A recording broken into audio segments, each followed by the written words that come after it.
ಓಂ ಶಾಂತಿ. ವಾಣಿ date 14/3/2025. ಪ್ರಾತಃ ಮುರಳಿ. ಓಂ ಶಾಂತಿ. ಬಾಬ್ದಾದ ಮಧುಬನ. ಮಧುರ ಮಕ್ಕಳೇ, ನಿಮ್ಮ ಚೆಹರೆಯು ಸದಾ ಖುಷಿಯಾಗಿರಬೇಕು. ನಮಗೆ ಭಗವಂತನೇ ಓದಿಸುತ್ತಾರೆ. ಈ ಖುಷಿಯು ಚೆಹರೆಯಿಂದ ಹೊಳೆಯುತ್ತಿರಬೇಕು. ಪ್ರಶ್ನೆ: ಈಗ ನೀವು ಮಕ್ಕಳು, ಮುಖ್ಯ ಪುರುಷಾರ್ಥವೇನಾಗಿದೆ? ಉತ್ತರ: ನೀವು ಶಿಕ್ಷೆಗಳಿಂದ ಮುಕ್ತರಾಗುವ ಪುರುಷಾರ್ಥವನ್ನೇ ಮಾಡುತ್ತಿರುತ್ತೀರಿ. ಅದಕ್ಕೆ ಮುಖ್ಯವಾದುದು ನೆನಪಿನ ಯಾತ್ರೆಯಾಗಿದೆ. ಇದರಿಂದಲೇ ವಿಕರ್ಮಗಳು ವಿನಾಶವಾಗುತ್ತವೆ. ನೀವು ಪ್ರೀತಿಯಿಂದ ನೆನಪು ಮಾಡಿದ್ದೇ ಆದರೆ ಬಹಳ ಸಂಪಾದನೆಯು ಜಮಾ ಆಗುತ್ತಾ ಇರುವುದು. ಮುಂಜಾನೆ ಎದ್ದು ನೆನಪಿನಲ್ಲಿ ಕುಳಿತುಕೊಳ್ಳುವುದರಿಂದ ಹಳೆಯ ಪ್ರಪಂಚವು ಮರೆಯುತ್ತಾ ಹೋಗುವುದು. ಜ್ಞಾನದ ಮಾತುಗಳು ಬುದ್ಧಿಯಲ್ಲಿ ಬರುತ್ತಾ ಇರುತ್ತದೆ. ನೀವು ಮಕ್ಕಳ ಬಾಯಿಂದ ಯಾವುದೇ ಕೊಳಕಿನ ಮಾತುಗಳು ಆಡಬಾರದು. ಗೀತೆ: ನಿಮ್ಮನ್ನು ಪಡೆದು ನಾನು ಜಗತ್ತನ್ನೇ ಪಡೆದೆನು ಎಂದು ಹಾಡು. ಓಂ ಶಾಂತಿ. ಗೀತೆಯನ್ನು ಕೇಳುವ ಸಮಯದಲ್ಲಿ ಕೆಲವರಿಗೆ ಅದರ ಭಾವಾರ್ಥವು ಅರ್ಥವಾಗುತ್ತದೆ ಮತ್ತು ಆ ಖುಷಿಯೂ ಏರುತ್ತದೆ. ಭಗವಂತನೇ ನಮಗೆ ಓದಿಸುತ್ತಾರೆ, ವಿಶ್ವದ ರಾಜ್ಯ ಭಾಗ್ಯವನ್ನು ಕೊಡುತ್ತಾರೆ. ಆದರೆ ಇಷ್ಟು ಅಪಾರ ಖುಷಿಯು ಇಲ್ಲಿ ಕೆಲವರಿಗೆ ವಿರಳ ಇರುತ್ತದೆ. ಆ ಸ್ಥಿರವಾದ ನೆನಪು ನಿಲ್ಲುವುದಿಲ್ಲ. ನಾವು ತಂದೆಯ ಮಕ್ಕಳಾಗಿದ್ದೇವೆ, ತಂದೆ ನಮಗೆ ಓದಿಸುತ್ತಾರೆ ಎಂಬ ನಶೆಯು ಅನೇಕರಿಗೆ ಏರುವುದೇ ಇಲ್ಲ. ಆ ಸತ್ಸಂಗ ಮೊದಲಾದವುಗಳಲ್ಲಿ ಕಥೆಗಳನ್ನು ಕೇಳುತ್ತಾರೆ. ಅವರಿಗಾದರೂ ಖುಷಿ ಇರುತ್ತದೆ. ಇಲ್ಲಂತೂ ತಂದೆಯು ಎಷ್ಟು ಒಳ್ಳೆಯ ಮಾತುಗಳನ್ನು ತಿಳಿಸುತ್ತಾರೆ, ಓದಿಸುತ್ತಾರೆ ಮತ್ತು ವಿಶ್ವದ ಮಾಲೀಕರನ್ನಾಗಿ ಮಾಡುತ್ತಾರೆಂದ ಮೇಲೆ ವಿದ್ಯಾರ್ಥಿಗಳಿಗೆ ಎಷ್ಟೊಂದು ಖುಷಿ ಇರಬೇಕು. ಆ ಲೌಕಿಕ ವಿದ್ಯೆಯನ್ನು ಓದುವವರಿಗಾದರೂ ಎಷ್ಟೊಂದು ಖುಷಿ ಇರುತ್ತದೆ. ಆದರೆ ಇಲ್ಲಿರುವವರಿಗೆ ಅಷ್ಟೊಂದು ಖುಷಿ ಇಲ್ಲ. ಬುದ್ಧಿಯಲ್ಲಿ ಕುಳಿತುಕೊಳ್ಳುವುದೇ ಇಲ್ಲ.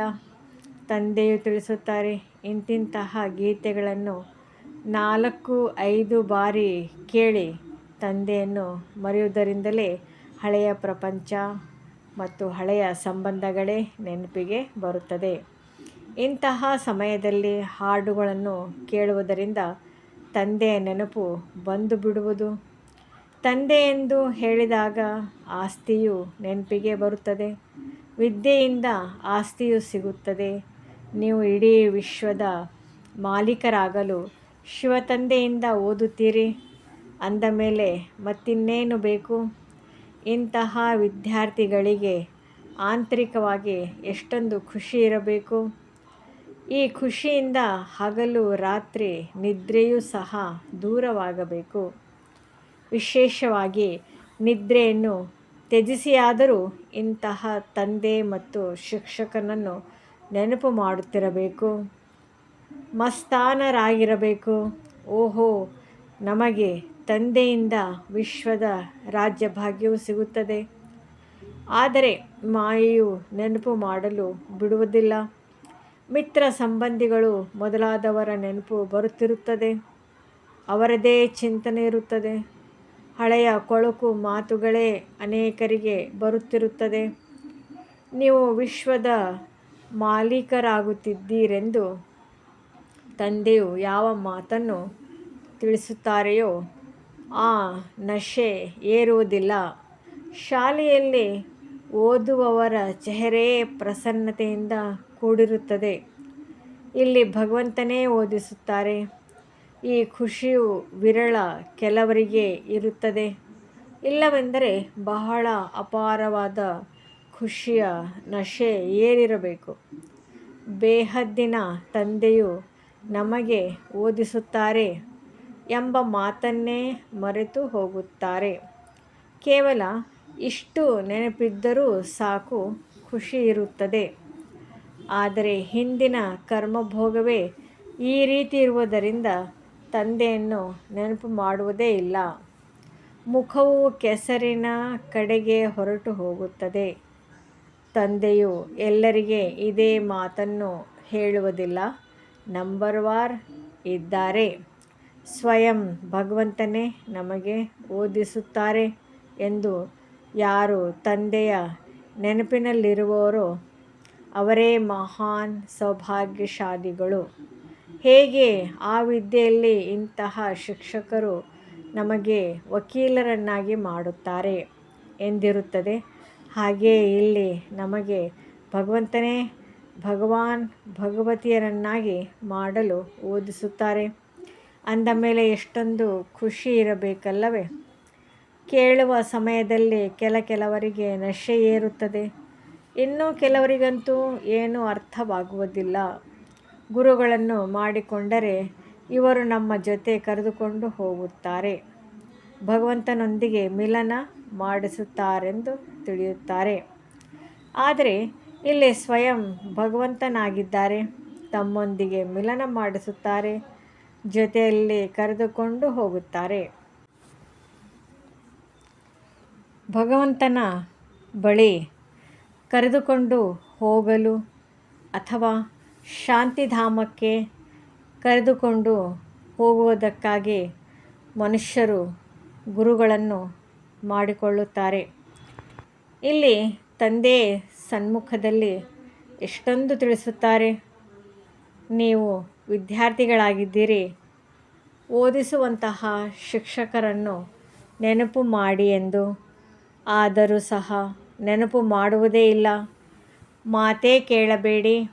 ಒಳ್ಳೊಳ್ಳೆಯ ಮಕ್ಕಳು ಸಹ ನೆನಪು ಮಾಡುವುದಿಲ್ಲ. ಶಿವತಂದೆಯು ನಮಗೆ ಓದಿಸುತ್ತಾರೆ. ಅವರು ಜ್ಞಾನಸಾಗರನಾಗಿದ್ದಾರೆ. ನಮಗೆ ಆಸ್ತಿಯನ್ನು ಕೊಡುತ್ತಾರೆ. ಇಷ್ಟು ನೆನಪಿದ್ದರೂ ಸಹ ಖುಷಿಯ ನಶೆ ಏರುವುದು. ತಂದೆಯು ಸನ್ಮುಖದಲ್ಲಿ ತಿಳಿಸಿದರೂ ಸಹ ಆ ನಶೆ ಏರುವುದಿಲ್ಲ. ಬುದ್ಧಿಯು ಅಲ್ಲಿ ಇಲ್ಲಿ ಹೊರಟು ಹೋಗುತ್ತದೆ. ತಂದೆಯು ತಿಳಿಸುತ್ತಾರೆ, ಮಕ್ಕಳೇ, ನನ್ನನ್ನು ನೆನಪು ಮಾಡಿದರೆ ವಿಕರ್ಮ ವಿನಾಶವಾಗುತ್ತದೆ. ನಾನು ಗ್ಯಾರಂಟಿ ಕೊಡುತ್ತೇನೆ. ಒಬ್ಬ ತಂದೆಯ ವಿನಃ ಮತ್ಯಾರನ್ನು ನೆನಪು ಮಾಡಬೇಡಿ. ವಿನಾಶವಾಗಲಿರುವ ವಸ್ತುಗಳನ್ನೇಕೆ ನೆನಪು ಮಾಡುತ್ತೀರಿ.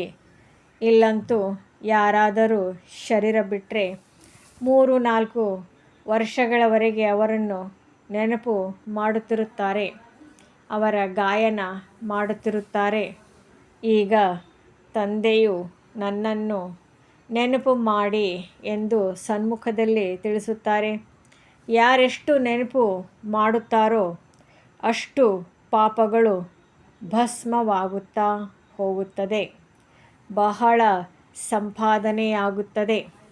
ಮುಂಜಾನೆ ಎದ್ದು ತಂದೆಯನ್ನು ನೆನಪು ಮಾಡಿ ಭಕ್ತಿಯನ್ನು ಸಹ ಮನುಷ್ಯರು ಮುಂಜಾನೆಯ ಸಮಯದಲ್ಲಿಯೇ ಮಾಡುತ್ತಾರೆ.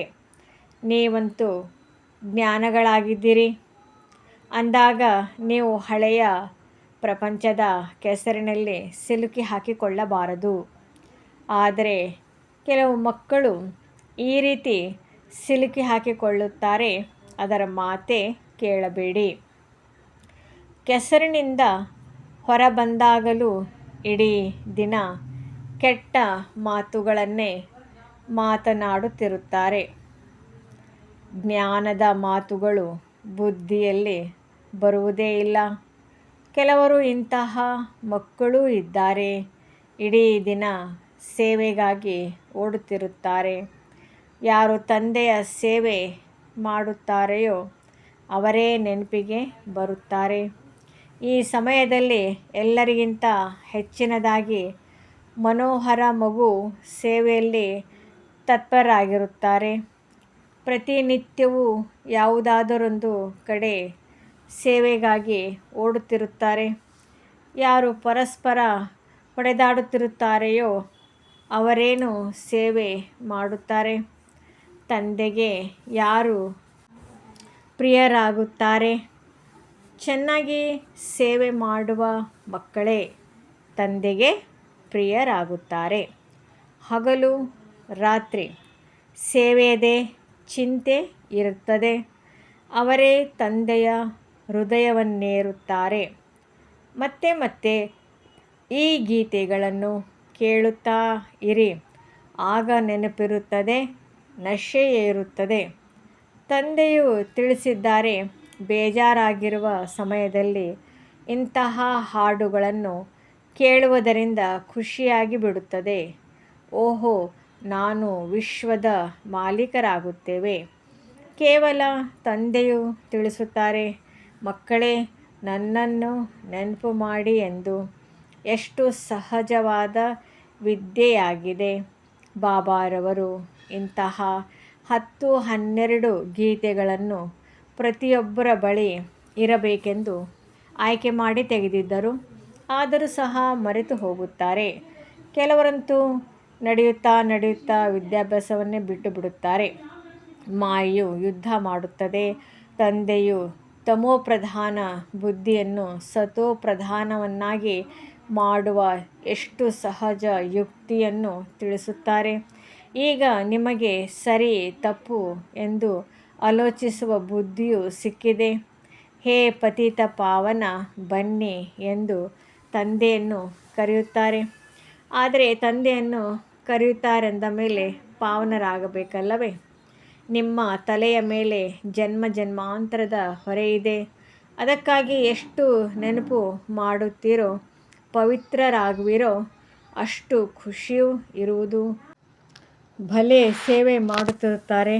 ಆದರೆ ನಾವು ಎಷ್ಟು ಸಮಯ ತಂದೆಯ ನೆನಪಿನಲ್ಲಿರುತ್ತೇವೆಂದು ಚಾರ್ಟನ್ನು ಇಡಬೇಕಾಗಿದೆ. ನೆನಪಿನ ಚಾರ್ಟನ್ನು ಯಾರೂ ಇಡುವುದಿಲ್ಲ.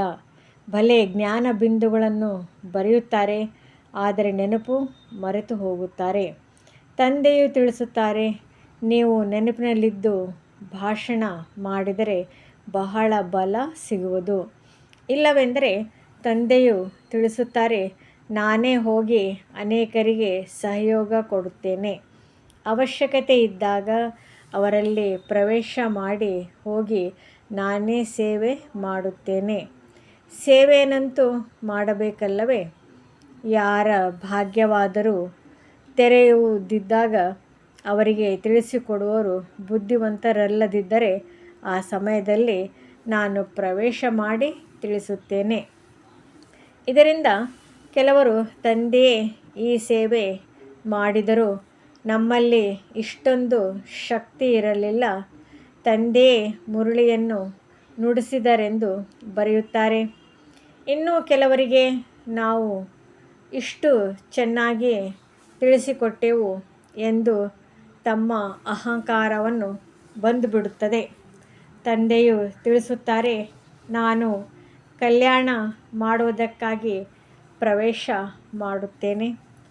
ಮತ್ತು ಅವರು ಬ್ರಾಹ್ಮಣಿಗಿಂತಲೂ ತೀವ್ರವಾಗಿ ಮುಂದೆ ಹೋಗುತ್ತಾರೆ. ಯಾರಾದರೂ ಬುದ್ಧಿಯಿಲ್ಲದವರನ್ನು ಕಳುಹಿಸಿದರೆ ಇವರಿಗಿಂತ ನಾವೇ ಚೆನ್ನಾಗಿ ತಿಳಿಸಿಕೊಡಬಲ್ಲೆವು, ಇವರಿಗಿಂತ ನಮ್ಮ ಸ್ಥಿತಿಯೇ ಚೆನ್ನಾಗಿದೆ ಎಂದು ಅವರು ತಿಳಿಯುತ್ತಾರೆ. ಕೆಲವರು ಮುಖ್ಯಸ್ಥರಾಗಿರುತ್ತಾರೆಂದರೆ ಅವರಿಗೆ ಬಹಳ ನಶೆ ಏರಿಬಿಡುತ್ತದೆ. ಹಿರಿಯ ವ್ಯಕ್ತಿಗಳೊಂದಿಗೂ ಸಹ ನೀನು ನೀನು ಎಂದೇ ಮಾತನಾಡುತ್ತಾರೆ. ಅವರನ್ನು ದೇವಿ ದೇವಿ ಎಂದು ಹೇಳಿದರೆ ಸಾಕು, ಅದರಲ್ಲಿಯೇ ಖುಷಿಯಾಗಿ ಬಿಡುತ್ತಾರೆ. ಇಂಥವರು ಅನೇಕರಿದ್ದಾರೆ. ಶಿಕ್ಷಕರಿಗಿಂತಲೂ ವಿದ್ಯಾರ್ಥಿಗಳು ಬುದ್ಧಿವಂತರಾಗಿ ಬಿಡುತ್ತಾರೆ. ಎಲ್ಲರಿಗಿಂತಲೂ ದೊಡ್ಡವರು ಒಬ್ಬ ತಂದೆಯೇ ಆಗಿದ್ದಾರೆ. ಅವರು ಜ್ಞಾನಸಾಗರನಾಗಿದ್ದಾರೆ. ನೀವು ಅವರಿಂದ ಓದಿ ಮತ್ತೆ ಓದಿಸುತ್ತೀರಿ. ಕೆಲವರು ಬಹಳ ಚೆನ್ನಾಗಿ ಧಾರಣೆ ಮಾಡಿಕೊಳ್ಳುತ್ತಾರೆ. ಇನ್ನು ಕೆಲವರು ಮರೆತು ಹೋಗುತ್ತಾರೆ. ಅತಿ ದೊಡ್ಡ ಮುಖ್ಯವಾದ ಮಾತು ನೆನಪಿನ ಯಾತ್ರೆಯಾಗಿದೆ. ನಮ್ಮ ವಿಕರ್ಮಗಳು ಹೇಗೆ ವಿನಾಶವಾಗುತ್ತವೆ. ಕೆಲವು ಮಕ್ಕಳಂತೂ ಇಂತಹ ನಡವಳಿಕೆಯಿಂದ ನಡೆಯುತ್ತಾರೆ. ಅದಂತೂ ಈ ಬ್ರಹ್ಮರವರು ತಂದೆಗೆ ಗೊತ್ತು ಮತ್ತು ಆ ತಂದೆಗೆ ಗೊತ್ತು. ಈಗ ನೀವು ಮಕ್ಕಳು ಮುಖ್ಯವಾಗಿ ಶಿಕ್ಷೆಗಳಿಂದ ಮುಕ್ತರಾಗುವ ಪುರುಷಾರ್ಥ ಮಾಡಬೇಕಾಗಿದೆ. ಅದಕ್ಕಾಗಿ ನೆನಪಿನ ಯಾತ್ರೆಯು ಮುಖ್ಯವಾಗಿದೆ. ಇದರಿಂದಲೇ ವಿಕರ್ಮಗಳು ವಿನಾಶವಾಗುತ್ತವೆ. ಭಲೆ ಯಾರಾದರೂ ಧನಸೇವೆ ಮಾಡುತ್ತಾರೆ, ನಾವು ಇದರಿಂದ ಸಾಹುಕಾರರಾಗುತ್ತೇವೆಂದು ತಿಳಿಯುತ್ತಾರೆ. ಆದರೆ ಶಿಕ್ಷೆಗಳಿಂದ ಮುಕ್ತರಾಗುವ ಪುರುಷಾರ್ಥವನ್ನಂತೂ ಮಾಡಬೇಕಲ್ಲವೇ? ಇಲ್ಲವೆಂದರೆ ತಂದೆಯ ಮುಂದೆ ಶಿಕ್ಷೆಯನ್ನು ಅನುಭವಿಸಬೇಕಾಗುವುದು. ನ್ಯಾಯಾಧೀಶರ ಮಕ್ಕಳು ಯಾವುದಾದರೂ ಅಂತಹ ಕೆಟ್ಟ ಕೆಲಸ ಮಾಡಿ ಶಿಕ್ಷೆಗೆ ಗುರಿಯಾದರೆ ನ್ಯಾಯಾಧೀಶರಿಗೂ ನಾಚಿಕೆಯಾಗುತ್ತದೆ ಅಲ್ಲವೇ? ಇಲ್ಲಿಯೂ ಸಹ ತಂದೆಯು ಹೇಳುತ್ತಾರೆ, ನಾನು ಯಾರ ಪಾಲನೆಯನ್ನು ಮಾಡುತ್ತೇನೆಯೋ ಅವರಿಗೆ ಮತ್ತೆ ಶಿಕ್ಷೆಯನ್ನು ಕೊಡಿಸುತ್ತೇನೆ. ಆ ಸಮಯದಲ್ಲಿ ತಲೆ ಬಗ್ಗಿಸಿ ಅಯ್ಯಯ್ಯೋ ಎನ್ನುತ್ತಿರುತ್ತಾರೆ.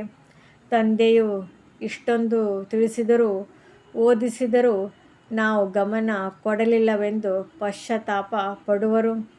ಆದರೆ ತಂದೆಯ ಜೊತೆ ಧರ್ಮರಾಜನೂ ಇದ್ದಾರಲ್ಲವೇ? ಅವರಿಗೆ ಜನ್ಮಪತ್ರಿಯಲ್ಲಿಯೂ ತಿಳಿದಿದೆ.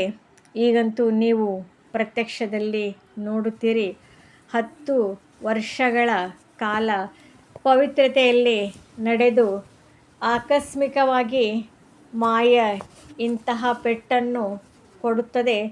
ಅದರಿಂದ ಸಂಪಾದನೆ ಮಾಡಿಕೊಂಡಿರುವುದೆಲ್ಲವನ್ನೂ ಸಮಾಪ್ತಿ ಮಾಡಿಕೊಳ್ಳುತ್ತಾರೆ, ಪತೀತರಾಗಿ ಬಿಡುತ್ತಾರೆ. ಇಂತಹ ಉದಾಹರಣೆಗಳು ಬಹಳಷ್ಟಿವೆ. ಮಾಯೆಯ ಬಿರುಗಾಳಿಗಳಲ್ಲಿ ಇಡೀ ದಿನ ಸಿಲುಕಿ ಹಾಕಿರುತ್ತಾರೆ. ತಂದೆಯನ್ನೇ ಮರೆತು ಹೋಗುತ್ತಾರೆ. ತಂದೆಯಿಂದ ನಮಗೆ ಬೇಹದ್ದಿನ ರಾಜ್ಯಭಾಗ್ಯವು ಸಿಗುತ್ತದೆ ಎಂಬ ಖುಷಿಯೂ ಸಹ ಇರುವುದಿಲ್ಲ. ಕಾಮದ ಹಿಂದೆ ಮತ್ತೆ ಮೋಹವು ಇರುತ್ತದೆ. ಇದರಲ್ಲಿ ನಷ್ಟ ಮೋಹಿಗಳಾಗಬೇಕಾಗಿದೆ. ಪತಿತರೊಂದಿಗೆ ಮನಸ್ಸನ್ನೇಕೆ ಇಡುವುದು? ಅಂತಹ ಸಮಯದಲ್ಲಿ ಇವರಿಗೂ ಸಹ ನಾವು ತಂದೆಯ ಪರಿಚಯ ಕೊಟ್ಟು ಮೇಲೆತ್ತಬೇಕೆಂಬ ವಿಚಾರ ಮಾಡಬೇಕು. ಇವರನ್ನು ಯಾವ ರೀತಿ ಶಿವಾಲಯಕ್ಕೆ ಯೋಗ್ಯರನ್ನಾಗಿ ಮಾಡುವುದು ಎಂದು ಯುಕ್ತಿಯನ್ನು ರಚಿಸಿ. ಇದರಲ್ಲಿ ಮೋಹದ ಮಾತಿಲ್ಲ.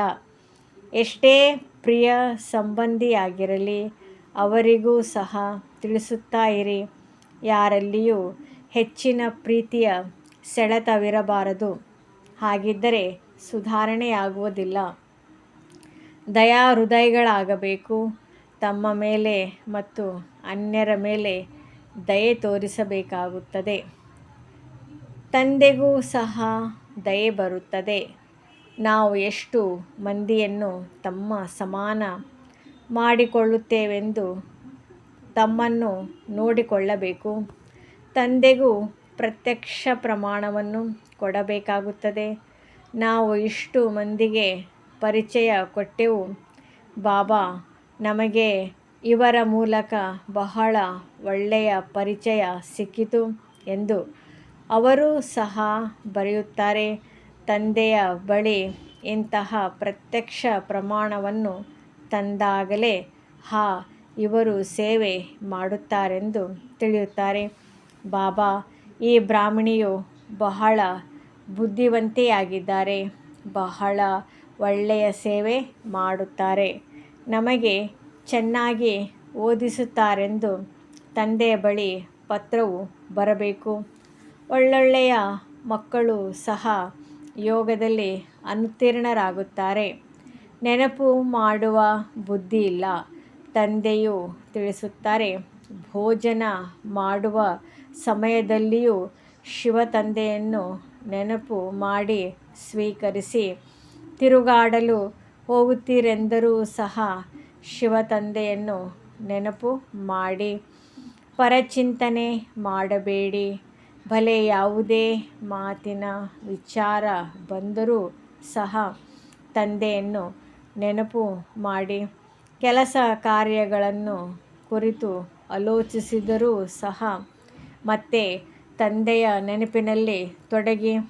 ತಂದೆಯು ತಿಳಿಸುತ್ತಾರೆ, ಭಲೆ ಕರ್ಮ ಮಾಡಿ, ನಿದ್ರೆಯನ್ನು ಮಾಡಿ, ಜೊತೆಗೆ ನೆನಪು ಮಾಡಿ.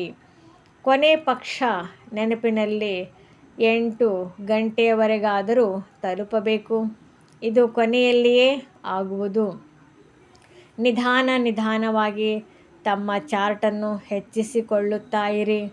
ನಾವು 2 ಗಂಟೆ ನೆನಪಿನಲ್ಲಿದ್ದೇವೆಂದು ಕೆಲವರು ಬರೆಯುತ್ತಾರೆ. ಆದರೆ ನಡೆಯುತ್ತಾ ಅದು ಸಹ ಕಡಿಮೆಯಾಗಿ ಬಿಡುತ್ತದೆ. ಮಾಯೆಯು ಅದನ್ನು ಮರೆಸಿಬಿಡುತ್ತದೆ. ಮಾಯೆಯು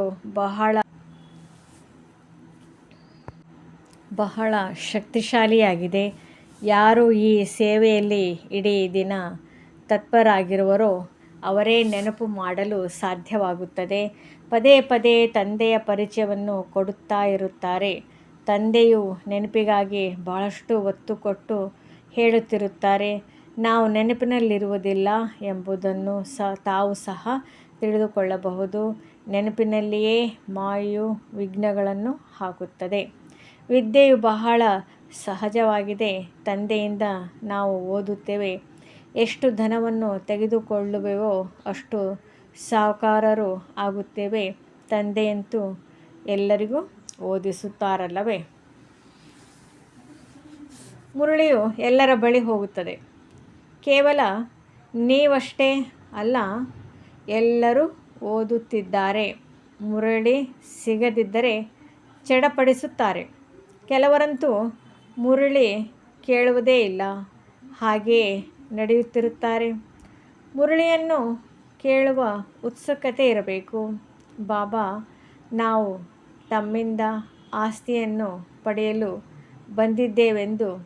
ಗೀತೆಯು ಎಷ್ಟು ಸುಂದರವಾಗಿದೆ. ಬಾಬಾ, ನಾನು ಹೇಗಿದ್ದೇನೆಯೋ, ಯಾರಾಗಿದ್ದೇನೆಯೋ, ಕುರುಡನೋ ಕುಂಟನೋ ಅಂತೂ ತಮ್ಮವನಾಗಿದ್ದೇನೆಂದು ಹೇಳುತ್ತಾರೆ. ಅದಂತೂ ಸರಿ. ಆದರೆ ಪತಿತರಿಂದ ಪಾವನರು ಆಗಬೇಕಲ್ಲವೇ. ಎಲ್ಲವೂ ಯೋಗ ಮತ್ತು ವಿದ್ಯೆಯ ಮೇಲೆ ಆಧಾರಿತವಾಗಿದೆ. ತಂದೆಯ ಮಕ್ಕಳಾದ ಮೇಲೆ ಪ್ರತಿಯೊಬ್ಬರೂ ಈ ವಿಚಾರ ಮಾಡಬೇಕು. ನಾವು ತಂದೆಯವರಾಗಿದ್ದೇವೆಂದರೆ ಸ್ವರ್ಗದಲ್ಲಂತೂ ಹೋಗುತ್ತೇವೆ. ಆದರೆ ನಾವು ಪದವಿಯನ್ನು ಪಡೆಯಬೇಕು ಎಂಬುದನ್ನು ಆಲೋಚಿಸಬೇಕಾಗಿದೆ. ಒಳ್ಳೆಯ ರೀತಿಯಲ್ಲಿ ಓದಿ ದೈವಿ ಗುಣಗಳನ್ನು ಧಾರಣೆ ಮಾಡಿ. ಹೇಗಿದ್ದವರು ಹಾಗೆಯೇ ಇದ್ದರೆ ಏನು ಪದವಿಯನ್ನು ಪಡೆಯುತ್ತೀರಿ. ಸತ್ಯಯುಗದಲ್ಲಿಯೂ ಪ್ರಜೆಗಳು, ನೌಕರರು, ಚಾಕರಿ ಮಾಡುವವರು ಎಲ್ಲರೂ ಬೇಕಲ್ಲವೇ. ವಿದ್ಯಾವಂತರ ಮುಂದೆ ಅವಿದ್ಯಾವಂತರು ಹೋಗಿ ತಲೆಬಾಗುತ್ತಾರೆ. ಅಂದ ಮೇಲೆ ಇಲ್ಲಿ ಎಷ್ಟು ಪುರುಷಾರ್ಥ ಮಾಡುತ್ತೀರೋ ಅಷ್ಟು ಒಳ್ಳೆಯ ಸುಖವನ್ನು ಪಡೆಯುತ್ತೀರಿ. ಒಳ್ಳೆಯ ಧನವಂತರಾದರೆ ಬಹಳ ಗೌರವ ಇರುವುದು. ಓದುವವರಿಗೆ ಬಹಳ ಗೌರವವಿರುತ್ತದೆ. ತಂದೆಯು ಸಲಹೆ ಕೊಡುತ್ತಿರುತ್ತಾರೆ. ತಂದೆಯ ನೆನಪಿನಲ್ಲಿ ಶಾಂತವಾಗಿರಿ. ಆದರೆ ತಂದೆಗೆ ಗೊತ್ತಿದೆ, ಸನ್ಮುಖದಲ್ಲಿ ಇರೋರಿಗಿಂತಲೂ ದೂರದಲ್ಲಿರುವವರು ಬಹಳ ನೆನಪಿನಲ್ಲಿರುತ್ತಾರೆ ಮತ್ತು ಬಹಳ ಒಳ್ಳೆಯ ಪದವಿಯನ್ನು ಪಡೆಯುತ್ತಾರೆ. ಭಕ್ತಿ ಮಾರ್ಗದಲ್ಲಿಯೂ ಇದೇ ರೀತಿಯಾಗುತ್ತದೆ. ಕೆಲವರು ಭಕ್ತರು ಬಹಳ ಒಳ್ಳೆಯವರಿರುತ್ತಾರೆ. ಗುರುಗಳಿಗಿಂತಲೂ ಹೆಚ್ಚಿನದಾಗಿ ನೆನಪು ಮಾಡುತ್ತಿರುತ್ತಾರೆ. ಯಾರು ಬಹಳ ಭಕ್ತಿ ಮಾಡಿರುವರೋ ಅವರೇ ಇಲ್ಲಿಗೆ ಬರುತ್ತಾರೆ. ಎಲ್ಲರೂ ಭಕ್ತಿನೀಯರಲ್ಲವೇ? ಇಲ್ಲಿ ಸನ್ಯಾಸಿ ಮೊದಲಾದವರು ಬರುವುದಿಲ್ಲ. ಎಲ್ಲ ಭಕ್ತರು ಭಕ್ತಿ ಮಾಡುತ್ತಾ ಮಾಡುತ್ತಾ ಬಂದು ಬಿಡುತ್ತಾರೆ. ತಂದೆಯು ಎಷ್ಟು ಸ್ಪಷ್ಟ ಮಾಡಿ ತಿಳಿಸುತ್ತಾರೆ. ನೀವು ಜ್ಞಾನವನ್ನು ಪಡೆಯುತ್ತಿದ್ದೀರಿ. ಇದರಿಂದಲೇ ನೀವು ಬಹಳ ಭಕ್ತಿ ಮಾಡಿದ್ದೀರೆಂದು ಸಿದ್ಧವಾಗುತ್ತದೆ. ಹೆಚ್ಚಿನದಾಗಿ ಭಕ್ತಿ ಮಾಡಿರೋರು ಹೆಚ್ಚಿನ ವಿದ್ಯೆಯನ್ನು ಓದುತ್ತಾರೆ. ಕಡಿಮೆ ಮಾಡಿರುವವರು ಕಡಿಮೆ ಓದುತ್ತಾರೆ. ಮುಖ್ಯವಾದ ಪರಿಶ್ರಮವು ನೆನಪಿನಲ್ಲಿದೆ. ನೆನಪಿನಿಂದಲೇ ವಿಕರ್ಮಗಳು ವಿನಾಶವಾಗುತ್ತವೆ ಮತ್ತು ಬಹಳ ಮಧುರರು ಆಗಬೇಕಾಗಿದೆ. ಒಳ್ಳೆಯದು. ಮಧುರಾತಿ ಮಧುರ ಅಗಲಿ ಹೋಗಿ ಮರಳಿ ಸಿಕ್ಕಿರುವ ಸೇವಾಧಾರಿ ಆಜ್ಞಾಕಾರಿ ಪ್ರಾಮಾಣಿಕ ಮಕ್ಕಳಿಗೆ ಬಾಬ್ದಾದಾರವರ ನೆನಪು, ಪ್ರೀತಿ ಹಾಗೂ ಸುಪ್ರಭಾತ. ಆತ್ಮೀಯ ಮಕ್ಕಳಿಗೆ ಆತ್ಮೀಯ ತಂದೆಯ ನಮಸ್ತೆ. ಧಾರಣೆಗಾಗಿ ಮುಖ್ಯ ಸಾರ. ಮೊದಲನೇದು, ಯಾರೆಷ್ಟೇ ಪ್ರಿಯ ಸಂಬಂಧಿಯಾಗಿರಲಿ ಅವರಲ್ಲಿ ಮೋಹದ ಸೆಳೆತವಿರಬಾರದು. ನಷ್ಟ ಮೋಹಿಗಳಾಗಬೇಕಾಗಿದೆ. ಯುಕ್ತಿಯಿಂದ ತಿಳಿಸಬೇಕಾಗಿದೆ. ತಮ್ಮ ಮೇಲೆ ಮತ್ತು ಅನ್ಯರ ಮೇಲೆ ದಯೆ ತೋರಿಸಬೇಕಾಗಿದೆ. ಎರಡನೇದು, ತಂದೆ ಮತ್ತು ಶಿಕ್ಷಕರನ್ನು ಬಹಳ ಪ್ರೀತಿಯಿಂದ ನೆನಪು ಮಾಡಬೇಕಾಗಿದೆ. ನಶೆ ಇರಲಿ ನಮಗೆ ಭಗವಂತನೇ ಓದಿಸುತ್ತಾರೆ. ವಿಶ್ವದ ರಾಜ್ಯಭಾಗ್ಯವನ್ನು ಕೊಡುತ್ತಾರೆ. ನಡೆಯುತ್ತಾ ತಿರುಗಾಡುತ್ತಾ ನೆನಪಿನಲ್ಲಿರಬೇಕಾಗಿದೆ. ಪರಚಿಂತನೆ ಮಾಡಬಾರದಾಗಿದೆ. ವರದಾನ: ಅವಿನಾಶಿ ಆತ್ಮಿಕ ಬಣ್ಣದ ಸತ್ಯ ಹೋಲಿಯ ಮೂಲಕ ತಂದೆಯ ಸಮಾನ ಸ್ಥಿತಿಯ ಅನುಭವಿ ಭವ. ನೀವು ಪರಮಾತ್ಮನ ರಂಗಿನಲ್ಲಿ ಅಂದರೆ ಬಣ್ಣದಲ್ಲಿ ರಂಗಾಗಿರುವಂತಹ ಹೋಲಿ ಅಂದರೆ ಪವಿತ್ರ ಆತ್ಮ ಆಗಿದ್ದೀರಿ. ಸಂಗಮಯುಗ ಹೋಲಿ ಅಂದರೆ ಪವಿತ್ರ ಜೀವನದ ಯುಗವಾಗಿದೆ. ಯಾವಾಗ ಅವಿನಾಶಿ ಆತ್ಮಿಕ ಬಣ್ಣ ಅಂಟುವುದೋ ಆಗ ಸದಾಕಾಲಕ್ಕಾಗಿ ತಂದೆಯ ಸಮಾನರಾಗಿ ಬಿಡುತ್ತೀರಿ. ನಿಮ್ಮ ಹೋಲಿ ಆಗಿದೆ ಸಂಘದ ರಂಗಿನಿಂದ ಅಂದರೆ ಬಣ್ಣದಿಂದ ತಂದೆಯ ಸಮಾನರಾಗುವುದು. ಇಂತಹ ಪಕ್ಕಾ ರಂಗಾಗಿದ್ದೀರಿ. ಯಾರು ಅನ್ಯರನ್ನು ಸಮಾನ ಮಾಡಿಕೊಳ್ಳುವರು ಪ್ರತಿ ಆತ್ಮನ ಮೇಲೆ ಅವಿನಾಶಿ ಜ್ಞಾನದ ಬಣ್ಣ, ನೆನಪಿನ ಬಣ್ಣ, ಅನೇಕ ಶಕ್ತಿಗಳ ಬಣ್ಣ, ಗುಣಗಳ ಬಣ್ಣ, ಶ್ರೇಷ್ಠ ವೃತ್ತಿಯ ದೃಷ್ಟಿ, ಶುಭ ಭಾವನೆ, ಶುಭ ಕಾಮನೆಯ ಆತ್ಮಿಕ ಬಣ್ಣ ಏರಿಸಿಕೊಳ್ಳಿರಿ. ಸ್ಲೋಗನ್: ದೃಷ್ಟಿಯನ್ನು ಅಲೌಕಿಕ, ಮನಸ್ಸನ್ನು ಶೀತಲ, ಬುದ್ಧಿಯನ್ನು ದಯಾಹೃದಯಿ ಮತ್ತು ಮುಖವನ್ನು ಮಧುರ ಮಾಡಿಕೊಳ್ಳಿ. ಅವ್ಯಕ್ತ ಸೂಚನೆ: ಸತ್ಯ ಮತ್ತು ಸಭ್ಯತೆ ರೂಪಿ ಕಲ್ಚರ್ ಅಂದರೆ ಸಂಸ್ಕೃತಿಯನ್ನು ತಮ್ಮದಾಗಿಸಿಕೊಳ್ಳಿರಿ. ಸತ್ಯತೆಯ ಶಕ್ತಿ ಸ್ವರೂಪ ಆಗಿ ನಶೆಯಿಂದ ಹೇಳಿ, ನಶೆಯಿಂದ ನೋಡಿ. ನಾವು ಆಲ್ಮೈಟಿ ಗೌರ್ಮೆಂಟ್ನ ಅನುಚರರಾಗಿದ್ದೇವೆ. ಇದೇ ಸ್ಮೃತಿಯಿಂದ ಅಯಥಾರ್ಥವನ್ನು ಯಥಾರ್ಥದಲ್ಲಿ ತೆಗೆದುಕೊಂಡು ಬನ್ನಿ. ಸತ್ಯತೆಯನ್ನು ಪ್ರಸಿದ್ಧ ಮಾಡಬೇಕು, ಮುಚ್ಚಿಡಬಾರದು. ಆದರೆ ಸಭ್ಯತೆಯೊಂದಿಗೆ ನಶೆ ಇರಲಿ. ನಾವು ಶಿವಶಕ್ತಿಯರಾಗಿದ್ದೇವೆ. ಶಕ್ತಿಯರ ಸಾಹಸ ಸರ್ವಶಕ್ತಿವಂತನ ಸಹಯೋಗ.